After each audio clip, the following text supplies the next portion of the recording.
Nearly 9 years after Brett first saw combat here, this Detroit native returned to Iraq to defend the Christian faith he holds so dear. Hello. What's up, buddy? Marhaba. Hello. Hello. There are a lot of kids here now. That's good. No, it's awesome. Brett asked us not to use his last name for security reasons. In 2006, he served in the U.S. Army's 14th Mountain Division for 15 months in Iraq.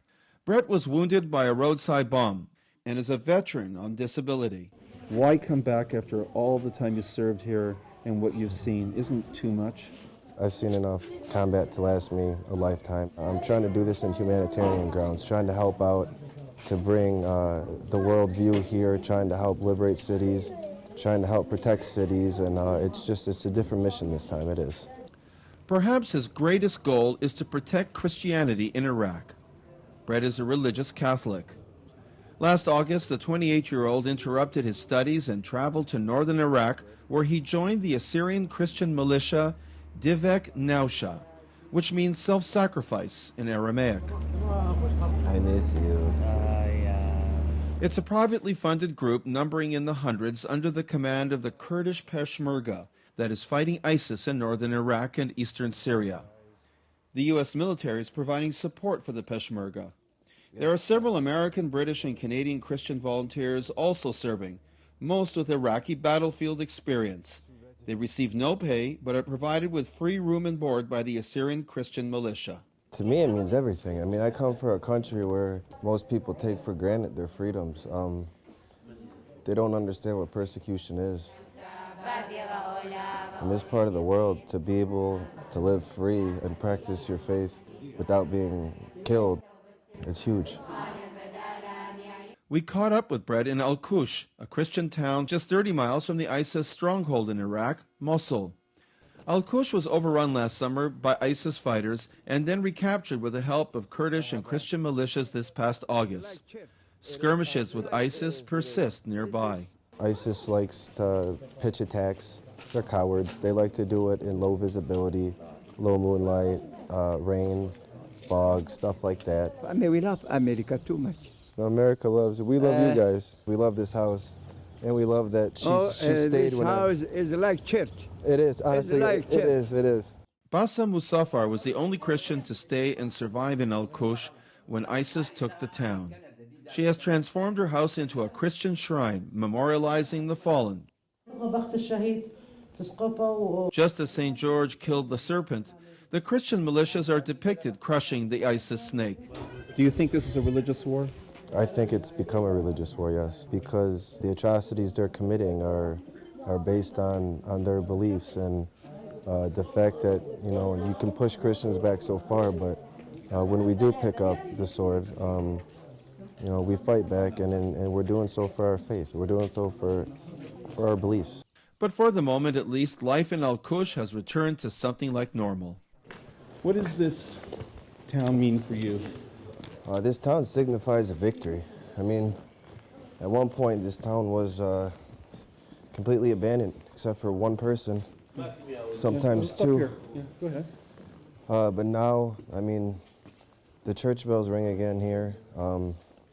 People go about their business. People live here. That's the biggest thing. As you can see, shops are open, business is back. People are going to school.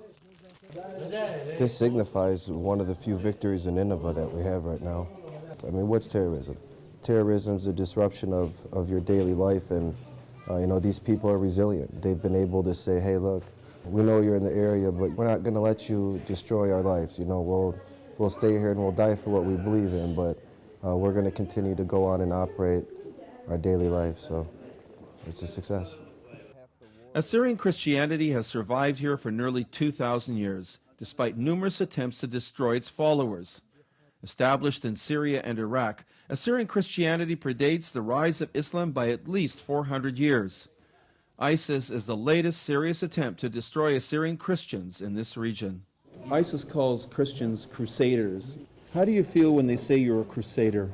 Who was here before Islam? The Christians. The Assyrian Christian population is indigenous to this land. So to me, it just shows how ignorant they truly are and how uneducated they are too.